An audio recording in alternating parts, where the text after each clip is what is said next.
Hello, in this video I want to show you how to manage third-person crosshair in one's human.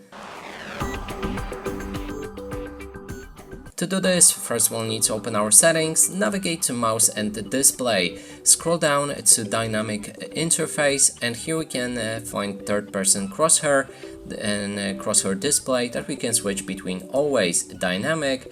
The crosshair display changes according to the player behavior and the game content, and when you put it on dynamic you can also switch your crosshair thickness as well as the transparency.